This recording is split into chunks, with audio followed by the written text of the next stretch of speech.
Due to her being released in an earlier version than anticipated, Beatrix's multicast cannot be fully supported in the current version of the game. After Brave Shifting, Beatrix will not be able to multicast certain magic as originally intended. This will be updated at a later date to allow full use of Beatrix's multicasting abilities. Ah yes. Rushing Imperfection. A classic move.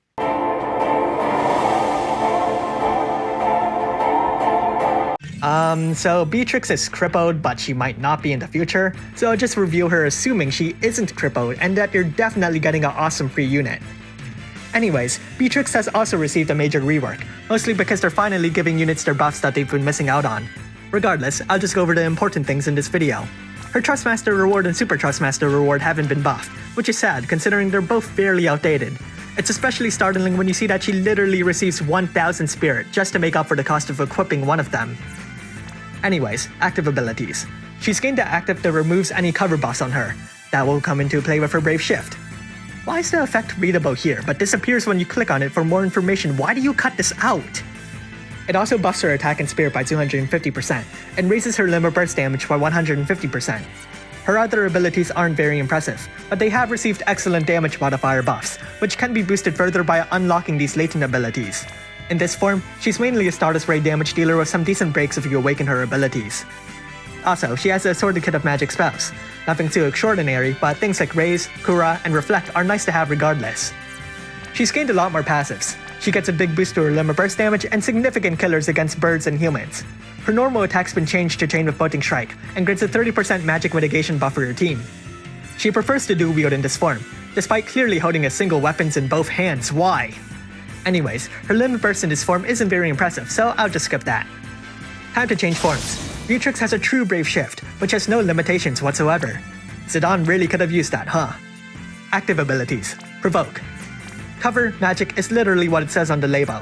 Saintly Protection is a brave ability that can grant Beatrix an excellent general damage mitigation buff up to 85%, and applies an HP barrier as well. Absolute Saber is a physical attack that deals magic damage which scales of her spirit stat. It also changes Stardust Ray and fills her team's limit burst gauges by a small amount. Passives. With her Trustmaster reward or Super Trustmaster reward equipped, she'll raise her spirit by 1000 to make up for it, and boost her equipment spirit by outrageous amounts while holding a single weapon, with or without a shield. Her stats have also shifted towards raising her survivability. Her normal attack still has the same effect, though now it also works like Absolute Saber.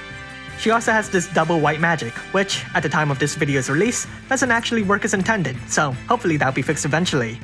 She's gained some nice magic spells, like Shauga and Banishga, which could be raised to further improve their effects. Finally, her elemental resistances are a bit assorted, but it's a decent spread. Onto her Limit Burst. It grants her team a hefty 75% general mitigation buff for 4 turns, while nullifying the next spell. The Limit Burst cost isn't too high, which is nice, given that Beatrix's innate Limit Burst gauge fill rate isn't all that great to begin with. Let's rank Brave abilities. I'd prioritize Saintly Protection first. It doesn't actually change the effect, but at its base level, its MP cost is literally multiplied by 3. You could also raise Cover Magic to further raise the level of mitigation, and Unrivaled Drive to raise its stat boost. Time to make a damage rotation. I'll assume her latent abilities are unlocked. On turn 1, cast Invincible Sword 2, Seiken, Thunder Slash, and Seiken, Shock. Then just spam Seiken, Thunder Slash, and top the chains with Seiken, Shock. But if you'd like to use her as a magical damage dealer, cast Unrivaled Drive and cast Absolute Saber. Keep in mind that casting Unrivaled Drive will remove any cover buffs, which could send your team to a fairly quick demise. If there are no problems, just double cast Absolute Saber. Honestly, Beatrix's offensive kit is fairly disjointed. She can lower the enemy's light resistance, but doesn't have any effective light attacks herself. She also has this lightning attack, but doesn't have anything that lowers the enemy's lightning resistance. Ideally, you'd be getting that light imbue from somewhere else, but it still feels strange nonetheless. So how good is Beatrix? As a damage dealer, she's fine, though she won't take anyone's place on the podium.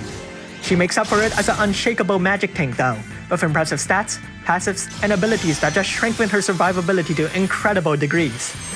Of course, compared to more famous magic tanks, Beatrix doesn't have as many support capabilities. However, she can be just as sturdy thanks to a possible 85% on-demand general mitigation buff. She'd be a lot better and faster if she can include her white magic in her multicast, but regardless, she's still a very good tank. Interestingly, though she's one of the more bulky magic tanks, it doesn't necessarily make her a better unit than the others, as they'll often depend on the fight. Regardless, as a free magic tank, you'd be hard-pressed feeling dissatisfied with Beatrix, though in the end, veteran players may wish she had some form of elemental resistance for her team. Thanks for watching, and if you like this video, leave a like and subscribe. Comment below if you plan to use Beatrix, or tell me if you have another magic tank that you plan to use instead.